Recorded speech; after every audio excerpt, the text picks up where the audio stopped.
ಎಲ್ಲರಿಗೂ ನಮಸ್ಕಾರ. Shenoy kitchen YouTube ಚಾನಲ್ಗೆ ಸ್ವಾಗತ. ಇವತ್ತು ನಾನು ಬೆಂಡೆಕಾಯಿಯ ಪದಾರ್ಥ ಮಾಡ್ತಾ ಇದ್ದೇನೆ. ಕೊಂಕಣಿಯಲ್ಲಿ ಇದಕ್ಕೆ ಬೆಂಡೆ ಸಗಳೆ ಅಂತ ಹೇಳ್ತಾರೆ. ಬನ್ನಿ ಹಾಗಿದ್ರೆ ರೆಸಿಪಿ ನೋಡುವ. ಮೊದಲಿಗೆ ಒಂದು ಫ್ರೈಯಿಂಗ್ ಪ್ಯಾನಲ್ಲಿ 1 ಚಮಚ ತೆಂಗಿನೆಣ್ಣೆ ಹಾಕಿ ಅದು ಬಿಸಿಯಾದ ಕೂಡಲೇ ಅದಕ್ಕೆ 1 ಚಮಚ ಆಗುವಷ್ಟು ಕೊತ್ತಂಬರಿ ಮತ್ತು 1/4 ಚಮಚ ಆಗುವಷ್ಟು ಮೆಂತೆ ಈ ಎರಡನ್ನು ಹಾಕಿ ಕೆಂಪಗೆ ಹುರಿಬೇಕು.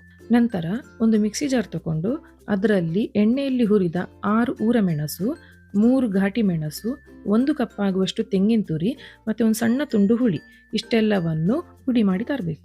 ಮೊದಲಿಗೆ ನೀರು ಹಾಕಿದರೆ ರುಬ್ಬಿದ್ರೆ ಉಂಟಲ್ಲ ಮಸಾಲೆ ನುಣ್ಣಗಾಗಿ ಬರೋದಿಲ್ಲ. ಅದಕ್ಕೆ ಮೊದಲು ಹುಡಿ ಮಾಡಬೇಕು. ಆಮೇಲೆ ಸ್ವಲ್ಪ ಸ್ವಲ್ಪ ನೀರು ಹಾಕಿ ಮಸಾಲೆಯನ್ನು ಫೈನ್ ಪೇಸ್ಟಾಗಿ ಮಾಡಬೇಕು. ಈಗ ಮಸಾಲೆ ರುಬ್ಬಿ ತರ್ತೇನೆ ನೋಡಿ, ಈ ಥರ ಫೈನ್ ಪೇಸ್ಟ್ ಆಗಬೇಕು ಮಸಾಲೆ. ಸೊ ಇದಾದ ನಂತರ ನಾವು ಹುರಿದಿಟ್ಕೊಂಡಿದ್ದ ಕೊತ್ತಂಬರಿ ಮತ್ತು ಮೆತ್ತೆ ಉಂಟಲ್ಲ ಅದನ್ನು ಹಾಕಿ ಪುನಃ 1-2-3 ರೌಂಡು ತಿರುಗಿಸ್ತಾ ಇರ್ತೇನೆ. ಈಗ ಮಸಾಲೆ ರೆಡಿಯಾಗಿದೆ. ಈಗ ಮಿಕ್ಸಿಯಲ್ಲಿದ್ದ ಮಸಾಲೆಯನ್ನೆಲ್ಲ ಕ್ಲೀನ್ ಮಾಡಿ ತೆಗೆದು ಅದರ ಮುಚ್ಚಳದಲ್ಲಿರುವ ಮಸಾಲೆ ಸಹ ಎಲ್ಲ ಕ್ಲೀನ್ ಮಾಡಿ ತೆಗೆದು ಪಾತ್ರೆಗೆ ಟ್ರಾನ್ಸ್ಫರ್ ಮಾಡ್ತಾ ಇದ್ದೇನೆ. ನೆಕ್ಸ್ಟ್ ಮಿಕ್ಸಿಗೆ 1-2 ಕಪ್ ಆಗುವಷ್ಟು ನೀರು ಹಾಕಿ ಅದರ ಉಳಿದ ಮಸಾಲೆ ಎಲ್ಲ ಕ್ಲೀನ್ ಮಾಡಿ ತೆಗೆದು ಆ ನೀರನ್ನು ಮಸಾಲೆಯದು ಕನ್ಸಿಸ್ಟೆನ್ಸಿ ಅಡ್ಜಸ್ಟ್ ಮಾಡಲಿಕ್ಕೆ ಯೂಸ್ ಮಾಡಬೇಕು. ಒಂದೇ ಸತಿ ಜಾಸ್ತಿ ನೀರು ಹಾಕಿ ಕನ್ಸಿಸ್ಟೆನ್ಸಿ ಅಡ್ಜಸ್ಟ್ ಮಾಡಲಿಕ್ಕೆ ಹೋಗಬಾರ್ದು. ಯಾಕಂದರೆ ಮತ್ತೆ ಬೆಂಡೆಕಾಯಿ ಹಾಕುವಾಗ ಬೆಂಡೆಕಾಯಿ ಸಹ ನೀರು ಬಿಡ್ತದೆ. ಸೊ ಸ್ವಲ್ಪ ಸ್ವಲ್ಪ ನೀರು ಹಾಕಿ ಮಸಾಲೆಯ ಗಂಟೆಲ್ಲ ಉಳಿಯದಾಗೆ ಮಿಕ್ಸ್ ಮಾಡ್ತಾ ಬಂದರೆ ಆಯಿತು. ಇಲ್ಲಿ ನಾನು 1 ಪಾಲಾಗುವಷ್ಟು ಬೆಂಡೆಕಾಯಿಯನ್ನು ಸಂತೆಯಿಂದ ತಗೊಂಡು ಬಂದಿದ್ದೆ. ಒಂದು ಅಪ್ರಾಕ್ಸಿಮೇಟ್ಲಿ 1/4 ಕಿಲೋ ಇರ್ಬೋದು.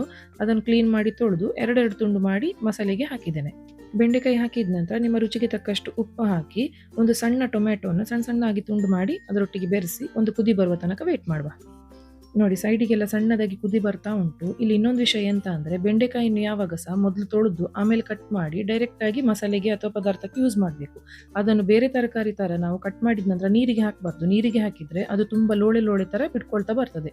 ನೋಡಿ, ಈಗ ಮೀಡಿಯಂ ಫ್ಲೇಮಲ್ಲಿಟ್ಟು ನನಗೆ ಒಳ್ಳೆ ಕುದಿ ಬರ್ತಾ ಉಂಟು. ಈ ಥರ ಆದಾಗ ಒಂದು ಮುಚ್ಚಳ ಮುಚ್ಚಿ ಸಿಮ್ಮಲ್ಲಿಟ್ಟು ಒಂದು 5 ನಿಮಿಷ, ಎಳೆ ಬೆಂಡೆಕಾಯಿ ಆದರೆ 5 ನಿಮಿಷದಲ್ಲಿ ಬೇಯ್ತದೆ. ಅದು 90% ಬೇಯುವ ತನಕ ಕಾಯಬೇಕು. ನೋಡಿ, ಈಗ ಮುಚ್ಚಳ ತೆಗೆದು ಒಂದ್ಸತಿ ಒಳ್ಳೆ ಮಾಡಿ ಮಿಕ್ಸ್ ಮಾಡಿ ಬೆಂಡೆಕಾಯಿ ಬೆಂದಿದ ಅಂತ ನೋಡ್ತಾ ಇದ್ದೇನೆ. ನೋಡಿ, ಇಷ್ಟು ಒಳ್ಳೆ ಬೆಂದಿದೆ. ಈಗ ಒಗ್ಗರಣೆಗೆ ರೆಡಿ ಮಾಡುವ. ಈಗ ಒಗ್ಗರಣೆ ಪ್ಯಾನಲ್ಲಿ 2 ಚಮಚ ಆಗುವಷ್ಟು ತೆಂಗಿನೆಣ್ಣೆ ತಗೊಂಡು ಅದಕ್ಕೆ 1 ಚಮಚ ಆಗುವಷ್ಟು ಸಾಸಿವೆ ಹಾಕಿ ಅದು ಸಿಡಿದ ನಂತರ 1 ಕಡ್ಡಿ ಆಗುವಷ್ಟು ಕರಿಬೇವಿನ ಎಲೆ ಹಾಕ್ತಾ ಇದ್ದೇನೆ. ಕರಿಬೇವಿನ ಎಲೆ ಸ್ವಲ್ಪ ಬಾಡಿದ ನಂತರ ಅದನ್ನು ನಮ್ಮ ಪದಾರ್ಥಕ್ಕೆ ಹಾಕಬೇಕು.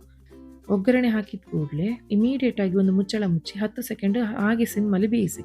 ಆಮೇಲೆ ಸ್ವಲ್ಪ ಮಸಾಲೆ ತೆಗೆದು ಅದೇ ಒಗ್ಗರಣೆ ಪ್ಯಾನ್ಗೆ ಹಾಕಿ ಅದರಲ್ಲಿ ಸ್ವಲ್ಪ ಎಣ್ಣೆ ಎಲ್ಲ ಉಳ್ಕೊಂಡಿರ್ತದಲ್ಲ ಅದನ್ನೆಲ್ಲ ಕ್ಲೀನ್ ಮಾಡಿ ಪುನಃ ನಮ್ಮ ಪದಾರ್ಥಕ್ಕೆ ಹಾಕಿದರೆ ನಮ್ಮ ಬೆಂಡೆ ಪದಾರ್ಥ ರೆಡಿ. ಇದನ್ನು ಕೊಂಕಣಿಯಲ್ಲಿ ಬೆಂಡೆ ಸಗಳೆ ಅಂತ ಸಹ ಕರೀತಾರೆ. ನೀವು ಕೂಡ ಈ ರೆಸಿಪಿಯನ್ನು ಮನೆಯಲ್ಲಿ ಟ್ರೈ ಮಾಡಿ ಹೇಗೆ ಆಗಿದೆ ಅಂತ ನನಗೆ ಕಮೆಂಟ್ ಬಾಕ್ಸಲ್ಲಿ ತಿಳಿಸಿ. ಮುಂದಿನ ರೆಸಿಪಿಯೊಟ್ಟಿಗೆ ಮತ್ತೆ ಸಿಗೋಣ. ಧನ್ಯವಾದಗಳು.